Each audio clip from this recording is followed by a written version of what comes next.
de l'Alliance pour la République nañ bàyyi xel loolu ça leur permettra inchallah merci beaucoup merci Ndary Ndiaye ci leeral yooyu sans plus tarder jox ma deuxième thème bi ñu dem ci d'ailleurs même ci réduction des comptes gis nañ ne Ndeye Saly Diop Dieng a été vraiment ba am na li ñuy wax li nga xamante moom moo di ab non lieu mu nekk loo xamante aussi juraat ne débat ci cette réduction des comptes bi nga xamante jusqu'à présent gisaguñ des résultats concrets escomptés par rapport ak loolu track bi mu nekk loo xamante ni xëy na sax ça peut même dëppoo kàddu Ousmane Sonko yi mu doon wax assemblée que mbir yi ni muy doxee nii amatuma ci yaakaar et que même mu doon sax wax ne bu naree wéy noonu mën na bañ a te demander benn sacrifice ñu def ko ci en tout cas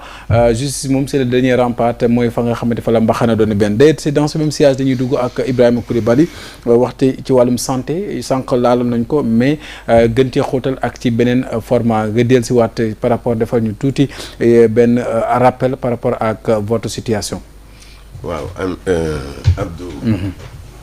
maa ngi lay nuyuwaat di la sant bu baax ci opportunité bi nga ñu jox ndaxte ñun dañu nekk ci sous-secteur enseignement supérieur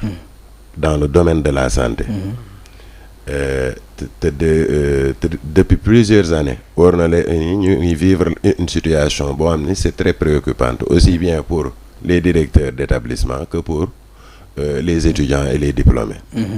waaw yàggul dara nag dañu gis ni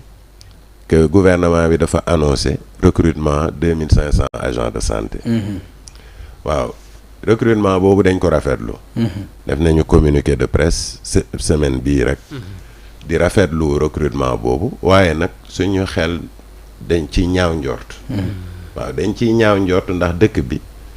jalgati yoon bi dafa bëri surtout dans l'administration au plus haut niveau de l'administration au niveau des départements ministériels jalgati yoon bi dafa bëri pourtant c'est eux qui sont supposés à chaque fois respecter la réglementation les dispositions législatives et réglementaires et veiller même au respect de ces dispositions waaye ñoom ñoo koy jalgati rawatina nag ci wàllu département ministériel bu laale santé loolu tax bi ñu ne dañuy recruter ay agents de santé rek ñun dañu yëglu waaw dañu jóg alerter waaw ndaxte lan la ñuy bañ moom mooy recrutement bi ñu defee ko anam boo xamante ni dëppoowul ak yoon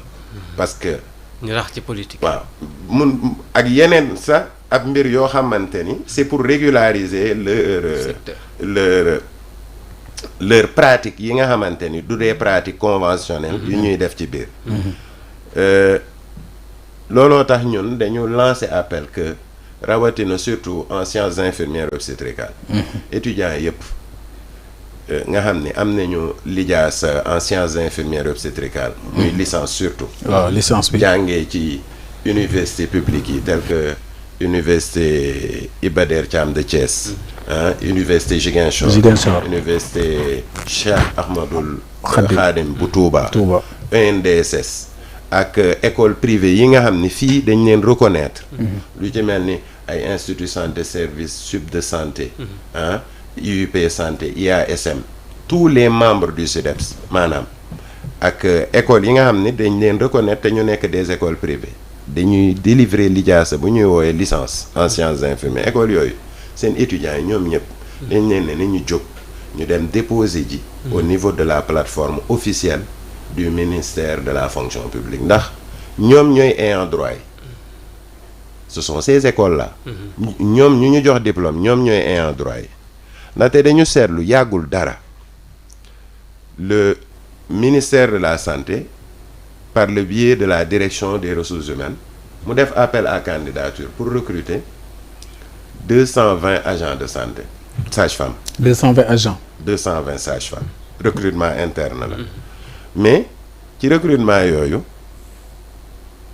ñu jël moom mooy ñi nga xam ni ñoom seen jëmm bopp ministère bi ñoo leen jox diplôme bàyyi nag à côté ñi nga xam ni ñoom ñoo am les diplômes légalement reconnus et qui remplissent les conditions de reconnaissance des diplômes waaw man sama jëmm bopp toog naa yàggul dara ci benn rencontre bu ñu amoon au niveau du ministère de la santé avec les syndicalistes il y avait le directeur de cabinet et le DRH ma dégg DRH bu ministère de la santé mu wax lu doy waar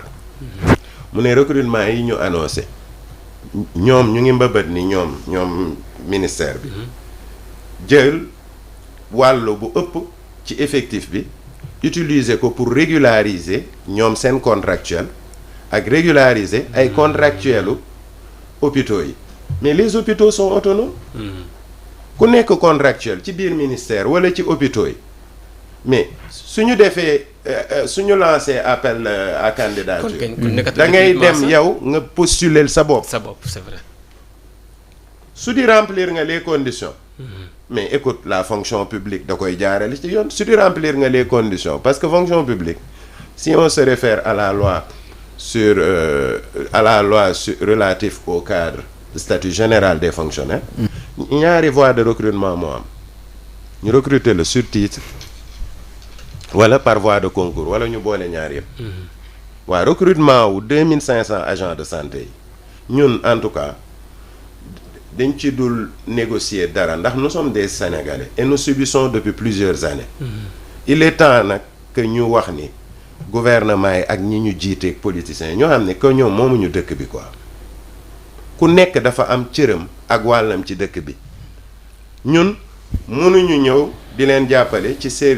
mission de service public bu mel ni enseignement supérieur formation professionnelle éducation rawatina ci wàllu santé ba pare amuñu benn considération benn considération yaagul dara démb je pense démb il y a benn rencontre annuelle bu ñu def avec le ministre de l'enseignement supérieur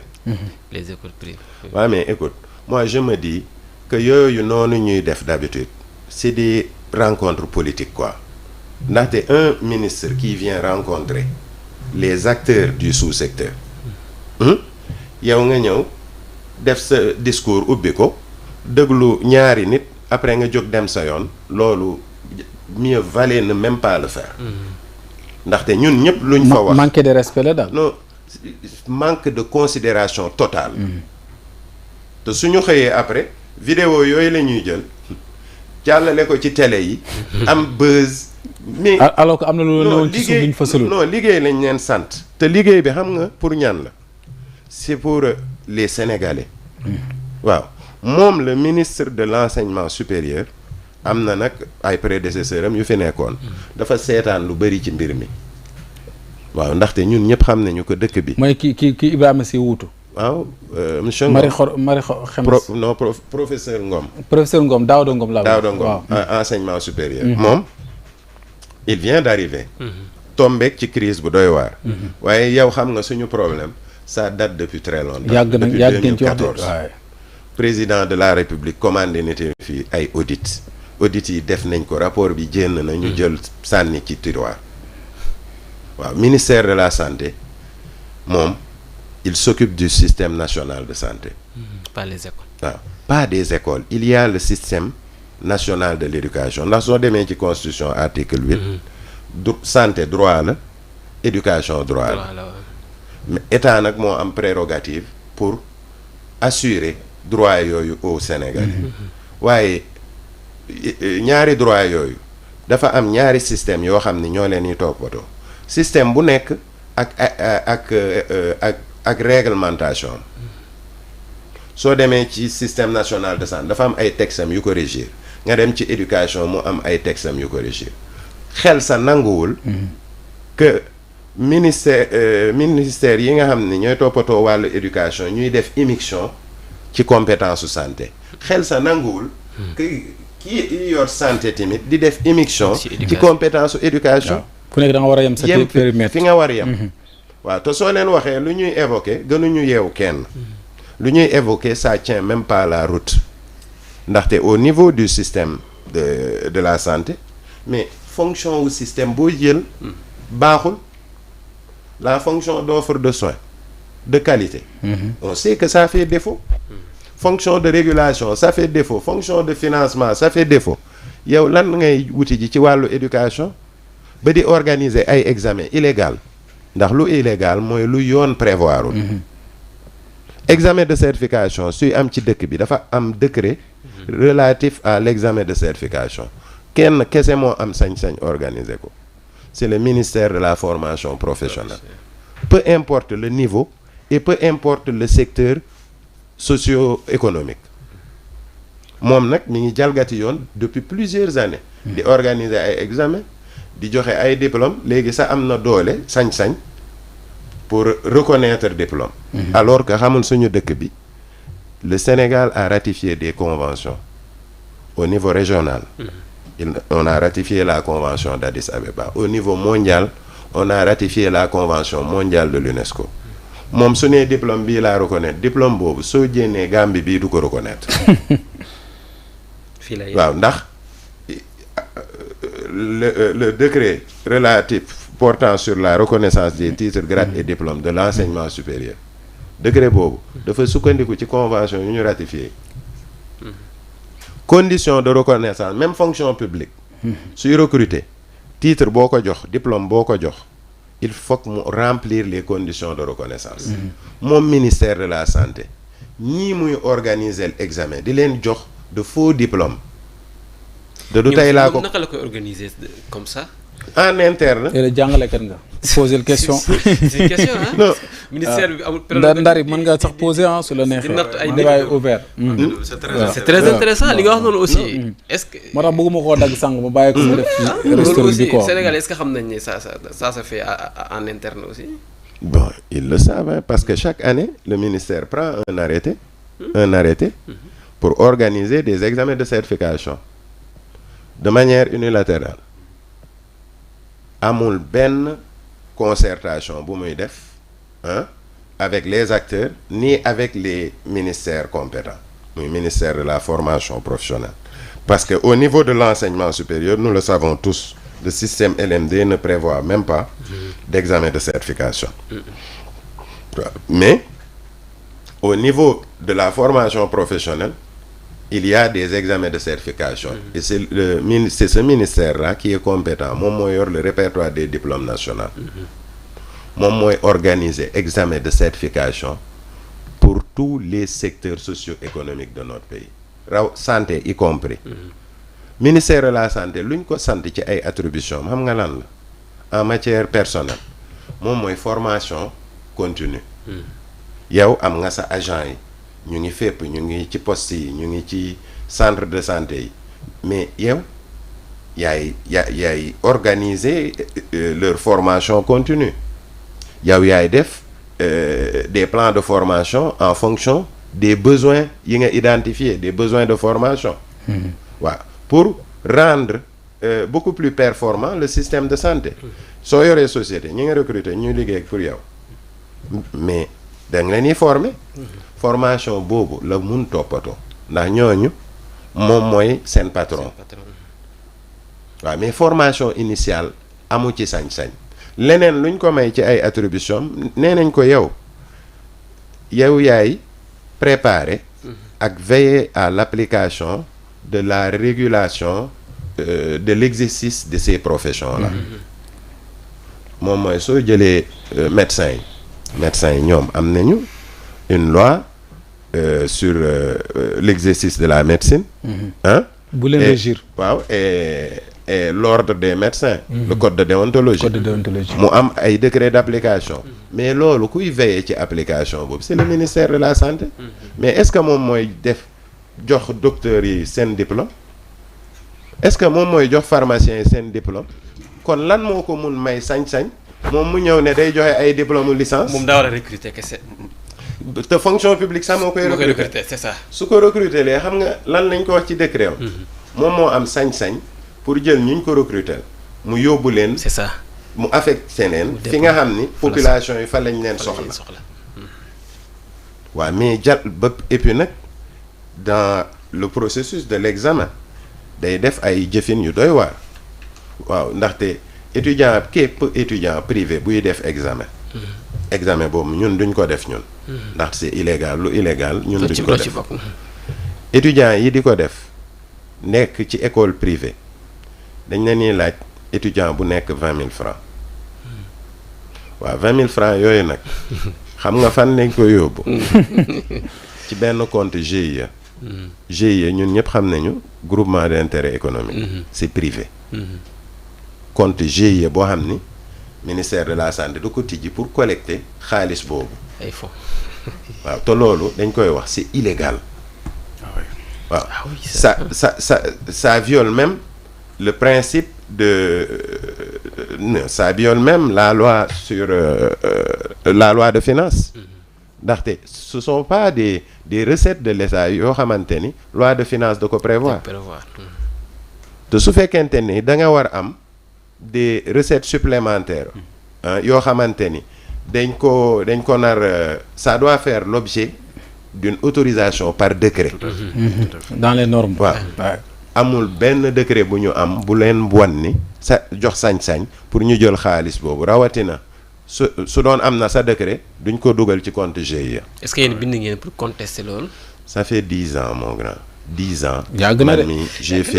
j'ai fait le tour de kii xam na lu may. des plateaux grève nañu marche nañu. xam nga te du am kenn ku mun taxaw suñu kanam ne ñu lu ngeen di wax du dëgg. waaw au début il sait que ni am na des gars du ministère qui venaient ñu débat mais du ñu ñëwati mukk. président Macky Sall commandité na audit. audit bi def nañ ko man bokkoon naa ci ñu bind rapport d'audit bi. avec l'ANAQ-Sup je remercie le professeur Lamine Gueye. Lamine Gueye autant moom moo nekkoon secrétaire exécutif ANAQ-Sup. waaw mais man fi mu toll nii j'interpelle directement avant d'interpeller mon ami Olivier Boucal. Je vais interpeller le ministre de l'enseignement supérieur. pour que mu xam ni certes ci crise de tombelle nous sommes très solidaires avec lui. crise la ñëw problème yi bëri na ci secteur am waaye il faudrait que mu veiller au strict respect de la réglementation en ce qui le concerne moom mooy suñu ministère de tutelle. ñoom ñoo ñu jox autorisation. ñoom ñoo ñu jox arrêté bi ñu yor portant habilitation. ñoom ñoo ñu ko jox. ñoom ñoo ñu jox accréditation. donc ñoom ñoo war signer suñu ay diplôme du lu ñuy ñaan nag. c'est la loi qui le dit ils doivent le faire. ba pare il doit mettre fin à ces agissements du ministère de la santé. waaw chaque fois ils vont dire santé lu délicat la ça amul benn rapport kii mooy toppatoo éducation kii mooy toppatoo santé. ministère su ko neexee mu ne ñii am diplôme bi ñu reconnaître suñu dëkk ñoom ñoo mun exercer profession bi. balaa ñu koy exercer dañuy dem def formation continue wala dañuy def concours. su ko il y a plusieurs mécanismes. yoo xamante ni ministère mën na ko utiliser. pour régulariser l'exercice de ces professions. mais amul sañ-sañ pour def immixtion ci ay compétences yu yeneen ministre amul compétence pour def immixtion ci ay compétences yu yeneen ministre dañuy wax nag le ministre de l'enseignement supérieur pour que moom ñu arrêté silence bii nga xamante ni ñu ngi ci depuis plusieurs années mu jóg mu jël mu régler problème bi définitivement mooy lan il y a des écoles de santé fii ci dëkk bi xam nga ay temps amoon na sa COSEPS SIDEPS ay coow yu bëri école de santé yooyu ñoom dañu dem mënuñu woon dem enseignement supérieur ndax dafa am réforme bu am mu am des programmes de licence recommandation OAS ne école yooyu nañ dem enseignement supérieur école yooyu mënuñu woon dem enseignement supérieur ndax lan il y avait des blocages administratifs infondés au regard des dispositions réglementaires au niveau du ministère de l'enseignement supérieur. nit dafa jóg sénégalais bugg tijji école constitution moo ko may sañ-sañ boobu. yow soo nekkee ministre sax amoo sañ-sañ ne ko mu respecter procédure bi yëpp nga ne ko non du ma jël sa dossier amoo sañ-sañ boobu mais ça c'est fait depuis très longtemps au niveau du ministère de l'enseignement supérieur. et je pense que yooyu il faut que mu jeex. waaw Ndari intervention. li mu wax nii c'est très intéressant malheureusement que nous avons des autorités dañoo am benn problème ab mooy li muy wax nii l'autorité est très informée de ce qui se passe parce qu'ils sont très informés. Ils reçoivent des bulletins d'information chaque jour lépp luy xew xam nañu ko mais dañoo am benn problème c'est-à-dire dañuy gis mbir mais dañ koy tànkamlu li wala fi naan tànkamlu ils ont le déni de la réalité te loolu réglé wul problème bi tax sa waay li mu expliqué fii man je pense que tey ñoom war nañoo mën a am ouverture bu yaatu woote responsable yi nga xam ne ñoo sekk njàngale mi parce que benn branche la kenn mënu koo xaaj donc ñoom ñi fi nekk ñoom ñoo gën a xam li mbir mi laaj te Coulibaly li mu wax aussi pendant 10 ans ngay mëne benn combat gisoo ci benn résultat c'est frustrant. c'est 10 ans du fukki fan ak juróom donc loolu lu yàgg la 2014 ba léegi donc état yi aussi nos gouvernements te 10 ans boo ko étalé dafay dugg sax ñun ci suñu régime donc ça veut dire tout simplement que ni nañuy bàyyi di tànkam lu yenn problème yi parce que tànkam lu fajul problème et que enseignement du loo xamante ne ni c'est une affaire personnelle mais ça concerne des générations tey ki ngay jox ay diplômes yoo xam ne c'est pas des diplômes yu wóor wala yu authentique yoo xam ne bu génnee Sénégal amalu ko njëriñ wala ngay recruter des gens yoo xamante ne ni yow ci sa bopp yow yaa leen di tànn làq ku ci benn diplôme boo xam ne yow yaa koy signal sa bopp loolu ay insertion politique kese la parce que ci base yooyu lañ koy defee bien évidemment donc loolu c'est des choses yoo xamante ne nii war nañ ko mën a bàyyi xel et man personnellement vous avez mon soutien et je pense que keneen ku ko déglu aussi war na mën a ànd ak ñoom ci li ñuy xeex parce que xeex bi étudiants yi sax def mën nañ ba sonn ñoom ñu mujj c'est-à-dire que ñoom partout fépp fu ñu mën a jaar rek mais dafa yàgg depuis 10 ans yàgg na de. Cour suprême sax la ñu mujj. Cour suprême xam nga ñun nous sommes ouverts au dialogue institutionnel ndax xam nga syndicat patronal doo fi nekk di toj ak yaax ñun xam nga loolu moom buñ ko xalaat sa ci ñun mieux vaut que ñu jël kurus dem toog ñaan yàlla plutôt que ñuy jublu ci yenn affaires yi mais nag nit suy wax ak ay autorités yi ne ñu xam ni dëgg dafa constant quoi waaw jug di perdre suñu temps il s'agit de milliers d'étudiants nan nga mënee comprendre gabonais bu jàng fii dem dëkkam dugg fonction publique congolais bu jàng fii dem dëkkam dugg fonction publique yow ministère de la santé amoo benn sañ-sañ ci wàllu reconnaissance de diplôme ngay def recrutement interne nga ne diplôme yu ñu reconnaître ci Afrique ak ci àdduna ak ci dëkk bi remplir les conditions man duma leen jël sama ay propre diplôme laay jël te amoo sañ-sañ joxe diplôme léegi ki am sañ-sañ moom toog bon il te donne aucune réponse au fait il te donne aucune réponse xam nga lu ñuy def le problème sera réglé d'ici temps il te donne jamais d'échéance ni quoi que ce soit même lors de notre rencontre hier mais les réponses qu'on a reçues moom mooy que ni ñun kenn considéré wuñu quoi et c'est très dangereux may de parce que boo xam ne c'est dangereux yéen a ngi ci situation dem ngeen ba toogaat ci tour de table ngeen war a am issue heureuse nga jàpp ne instant bi amul benn réponse bu truc léegi nag ñun ce qu'on va faire puisqu'il s'agit d'un nouveau ministre fu ñu jaaroon ak ñeneen la ñuy jaar ak moom dañuy demaat ba ci moom toog waxtaan ak moom xamal ko que moom fi mu toll nii moom moo war a agir il n'y a pas de nan lañ ko waxee courtoisie républicaine qui tienne yow da nga yor département ministériel kër yor département ministériel ku ci nekk ci yoon am ay prérogatives kii suy empiéter ci sa prérogative mais écoute seet leen sénégalais yi bañ a xool nan lañ koy waxee les relations de collégialité politique kii sama collègue politicien la waruma ko wax lii wala truc non xool leen lu yoon wax ngeen doxee ko et le ministre de l'enseignement supérieur je pense que mun na wax ak son collègue ministre de la santé pour que ce problème là ñu régler ko définitivement parce que bon dama lay wax même ñun ñii nous sommes en danger ndaxte oui non au niveau des structures de santé le ministère de la santé ñu fay recruter di leen fa teg remplir ñu les conditions de reconnaissance des diplômes. moo tax ñu bëri di critiquer niveau ñi nga xam ne dañuy faj ci hôpitaux yi yaa ngi soog a wax oui c'est ça yaa ngi soog a wax remplir ñu les conditions de reconnaissance des diplômes. ça met en danger tout le monde. waaw donc même moom ci boppam suy organiser examen de certification yi moom amul expertise u organiser examen de certification c'est le ministère de la formation professionnelle waaw kii nag moom su ko neexee mu xalaat des textes réglementaire par rapport à l'exercice de ces professions pour gën sécuriser waat nit yi mais voilà donc ana justice ci li dans tout ça Abdou demoon nañu cour suprême ñu ngi waat cour suprême ak ñoom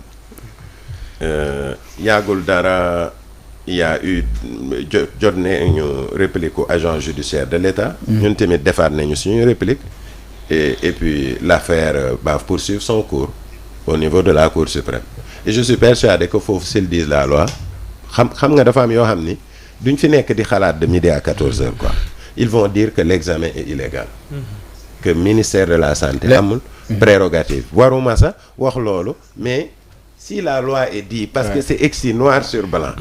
je pense que fa la war mujjee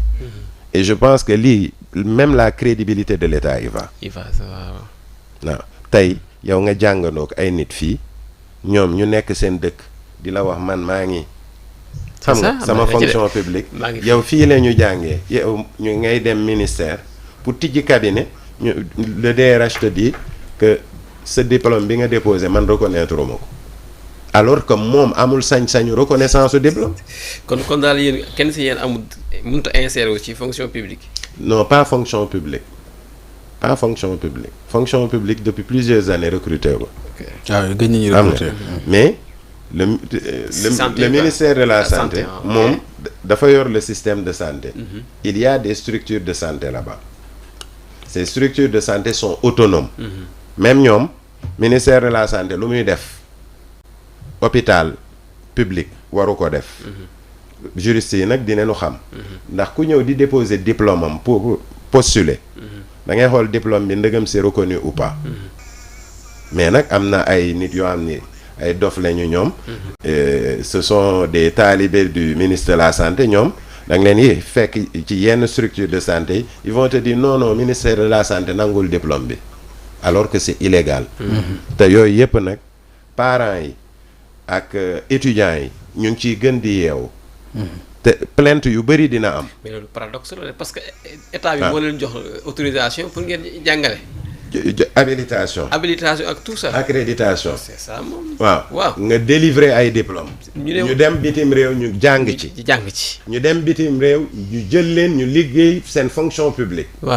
waaw kenn cundum koo xamante ni yoonam nekkul ci loolu muy le ministère de la santé. depuis plusieurs années moom amul sañ-sañu reconnaître diplôme loolu tax recrutement yu 2500 yi. recrutement yu 2500 yi. looloo tax mu bugg régulariser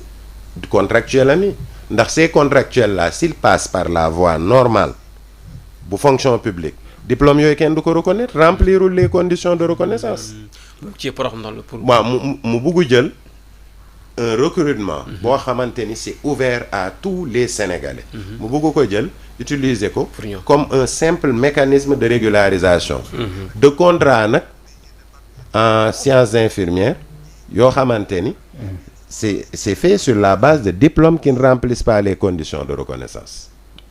waaw ndax ministère mun na am ay partenaires techniques et financiers yu koy jëlal ay agents yooñu dañuy wax les contractuels du ministère de la santé mit mun na recruter par ay contractuels. am nga mais da am na quota réforme bu ñu mujj def sax du lu bëri daal am na benn quota. hôpitaux yi ñoom ils sont autonomes. ñoom il jouissent de la personnalité. mais Ibrahima est-ce que cette situation amul impact ci yéen par rapport ak ñi waroon dem vers ces filières wala ñu waat jàng si est-ce que amul ci benn conséquence. mais lu doy waar kañ man je pense que ni xam nga initiative privée dafa metti Abdou ndax tu investis à la place de l'État. ndax toi tu dois protéger la communauté estudiantine ba pare il y a plusieurs responsabilités yoo xam ne yow la incombé moom mooy sur le plan administratif il y a une lourde réglementation pour nga tijji école am programme bu ñu accrédité mais c'est pas donné à tout le monde. lu metti la waaw yow nga conformé wu à toute cette réglementation. étudiants yu bëri wax naa 10 ans jëlal rek 5 ans nga am ci cohorte 100 étudiants par an ça te fait lu mu bon 5000 étudiants su di 10 ans kon ça te fait benn école rek xanaa mun na am nu ñu koy waxee 10 000 étudiants n'est-ce pas. Donc imagine-toi 10 000 étudiants yoo xam ne su di ay sénégalais ils sont dans le statu quo dañu toog nii dañuy dem ci structure bi ñu ne le ministère reconnaître ce diplôme et de manière très très arrogante dem DRH buggu tijji cabinet investir DRH ne la man je ne reconnais pas ton diplôme alors que moom ci jëmm boppam su xoolee décret portant attribution moom santuñu ko muy reconnaître diplôme. Ouais, parce que il faut qu'on leur dise la vérité qu'ils arrêtent nag ce qu'ils font waaw ils sont hors plaque ñoom ñëpp. Voilà donc damay profiter ci recrutement bi lancer appel à monsieur Olivier Boucal. ndax moom saa yu may wax ci moom sama xel day da fonction publique ndax moom dama ko gis par humilité par dëgguwam aussi ndax lu may wax nii rek lay waxa waaw il y a une réglementation moom dafa bëgg ñu yemale Sénégal yëpp su ma koy dégg muy wax que ñu lancé ko appel bind nañ ko salaire waaw pour demande d'audience ñu lancé ko appel pour que recrutement yi ak yeneen recrutement yëpp di amati ci réew mi ñu teg ko ci yoon ñi nga xam ne ñooy ayant droit yi ñu def ko voie yi nga xam ne loi bi moom la wax ñu topp voie yooyu waaw parce que suñ ko deful day nekk ay recrutement yoo xamante ni day am ay xaaj ak seen du ñu yemale ñëpp waaw te ñu ngi koy lancer appel aussi que recrutement bi bu mu nekk seulement benn simple mécanisme de régularisation interne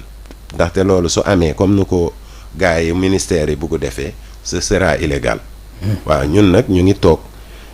xuppi suñu ay bët taxaw temb tamit pour défendre suñu ay droit ak droit wu diplômé yëpp génn suñu établissement yi. am na solo waaw. Ibrahima xamoon nañu mbégte yaatoo ko dañ ciy gën a ñëwaat bu wax topp dossier boobu en tout cas c'est intéressant état moom li ngeen wax sànq ci livre bi rek mooy question prioritaire dañ ca war a gën a sukkandiku parce que vraiment ñi ngi s'attarder sur des questions inutiles yoo xamante ne vraiment taxul réew mi jëm parce que tey ce secteur privé da nga ko war a gën a dooleel. Dans les pays développés dañuy créer ay champions yooyu nag. mooy tax nga mën a am championnat mais malheureusement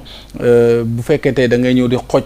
ñuy nekk am benn gros d'étranglement ñu vraiment poignarder leen au dos dafay ralentir ce développement économique et que je pense que ne tey jii Sénégal fi ñu toll nii 65 ans après les indépendances je ne cesse de le dire mooy que tey jii sur le podium des grandes nations Sénégal waroon na être vraiment dans le conseil des grandes nations Sénégal devrait être sur le podium mais malheureusement tey ñu ngi si day débat de personnes des débats yoo xamante vraiment depuis ay at ba tey ci ay nit rek la ñuy wax on doit arrêter de parler des personnes mais parler quand même des projets de développement accompagner suñu développement réew te réew mënoo ko wax ci waxoo ci njàng ma éducation waxoo ci santé ba wér-gu-yaram gi waxoo ci li nga xamante moom moo di kon koom-koom ba donc ñett yi nii mooy yore am réew mais malheureusement dañuy koy occulter peut-être que bu ñuy campagne di dagaan baat askan wi dañ koy def cheval de bataille mais accéder au pouvoir dafay mel ne dañuy am beneen gis-gis dafa mel ne yeneen lunette la ñuy takk yoo xamante ni vraiment souvent dafay nekk lu indescriptible malheureusement mais yal na yàlla sotti en tout cas on vous soutient et on vous suit inchallah de près pour vous accompagner par rapport ak cette lutte noble merci beaucoup Ndëri jërëjëf. waaw li ma ci bëggoon dolli rek. mooy c'est une affaire boo xam ne indirectement. dafay pousser étudiants yi à ce que ñu daw dëkk bi. ça leur pousse à aller vers l'immigration parce que li wolof yi di wax aussi nit da ngay daagu fu ñu la nobee. donc yaa ngi diplôme boo xam ne mënoo ci liggéey ci sa biir dëkk. te boo génnee am foo jafandu ça pousse vraiment ces étudiants là sortir du pays. et qu'ils vont devenir des cadres ñoom ñooy nekk ay médecins tey boo demee dans des grands hôpitaux de Paris. da nga fay fekk des médecins yu mag yoo xamante ne ni boo leen laajee ils sont de nationalité africaine. parce que problème yu mel nii moom la ñuy am ci seen dëkk yi. donc l'État wax dëgg yàlla war na mën a jël ay mesures yu appropriées pour mën a gérer loolu. donc Abdou damay profiter me permettre de souhaiter un joyeux anniversaire à l'honorable député Farba Ngom. tey mooy anniversaire am. waaw waay qui célèbre son anniversaire le 5 mars. di ko ñaan aussi yàlla génne ko ci natt yooyu yàlla génne ko ci situation mu nekk moom dundam njëriñ la moo tax na fi yàgg daal lu gën a bëri. mooy souhaiter joyeux anniversaire di féliciter à tout le comité de résistance populaire. nga xam ne ñoom ñoo koy gunge. donc je peux pas aussi quitter le plateau sans pour autant féliciter et souhaiter bonne chance à mon leader le président Macky Sall. pour son poste de secrétaire secrétaire général. Pour sa candidature au poste de secrétaire général. Et inviter également le président Bassirou Diomaye Faye à soutenir la candidature du président Macky Sall. Parce que tamit li tax ma ciy ñëw mooy barki démb rek maa ngi seetaan le 15e sommet de la francophonie. gis teral bi président Macky Sall teral le président Abdou Diouf. Et je le dis souvent que les bons dirigeants, les grands dirigeants, ils savent honorer ceux qui les ont précédés. C'est important. Et au-delà des différences politiques et des périodes de pouvoir, il faut comprendre que la construction d'une nation est une œuvre collective qui traverse même les générations. Donc respecter ses prédécesseurs, reconnaître leur contribution et dépasser les clivages, ça c'est une grandeur, c'est une maturité, c'est faire preuve de maturité politique. J'invite le président Bassirou Diomaye Faye à faire preuve de maturité politique parce que mbiru Macky Sall, ça je le dis à qui veut l'entendre, barigu si mbartal la. laal mu dem laalu mu dem barigu si mbartal moom da nga koy féete ginnaaw mu teggi la coono puus. mais boo ko féetee kanam yaakaar naa dàll yu dagg ak tànk yu damm ngi ci. wala mu war sa kaw jàll merci beaucoup jërëjëf Ndary Ndiaye merci beaucoup jërëjëf. merci Abdou débat bi neexoon na trop. waaye état bi nag déglu leen ñi kat day tax étudiants yi daw dëkk bi kat. am na solo yow mënoo def 3 ans wala plus ba pare ñu la sa diplôme di la jaarloo gauche ak droite. ça moom vraiment. ci ñoo xamante ba noonu nañoo jël seen i école dem implanté ko yenn réew de ñu préféré toog si dëkk vraiment. d'ailleurs boo gisee ñu bëri mënoo jël ndaw defar ko ba mu baax ba pare am ñu koy rejeté. te dëkk bi koy rejeté. am na solo fa la juddoo fa la jàngee. macha allah c'est pas du tout normal. merci beaucoup jërëjëf Ibrahima kon ñu lay jox dox daje beneen yoon incha allah nga nuyu sunu yaay maman Mariam Fall yëpp ak soxna yi yàlla defal leen tawfeex ak jàmm soxna yi laay wax duma ne wax soxna yi ba lay kenn di ma ci mere mais nag am na ku ci sama xarit waaw maa ngi koy nuyu bu baax aussi maa ngi nuyu Ndeye Maguette depuis foofee nga xam te moom moo di ca Thiès di fa def liggéey bu am solo ci école de santé bi foofee di nuyu Daniel di nuyu ñëpp ñoom ñëpp maa ngi leen jox seen wàccuwaay ak toute l'administration le personnel de ci suuf ñi ca vigile baak ñëpp en tout cas ñoom day ñoom xadi bawuñu kenn ñoom Pa Samba jëwrin ñoom ñëpp ñu ngi leen di jox seen wàccuwaay di leen ziar di leen donc tatagal merci beaucoup di leen ndokk ci weeru sell yi ñu tëj émission bi jeex ndax dafa am émission bu war a daw léegi di ëttu diine bu soobee suñu borom di ci profité rek di wax ne Zawiya Seydi Hadji Malick Sy bi nekk Dakar incha allahu rabbi dañ ko war a yeesalaat bu baax a baax te ñi ngi jox liggéey bi ñi yoroon liggéeyu grande mosquée bu Tivaouane ci ëtt bu sell boobu ci ndigalu Serigne Babacar Sy Mansour ñu ci ziar baax Serigne Mouhamadou Makhtar Cissé di ci def liggéey bu am solo ànd kook tamit ki nga xam ne moom di Alioune Sène jiite pôle de la jeunesse du Sénégal JPS en tout cas di def liggéey bu am solo moom it ñu koy ziar di ko jox wàccu am président Alioune Sène ak Mouhamadou Makhtar Cissé jërë ngeen jëf mbokk yi kon incha allah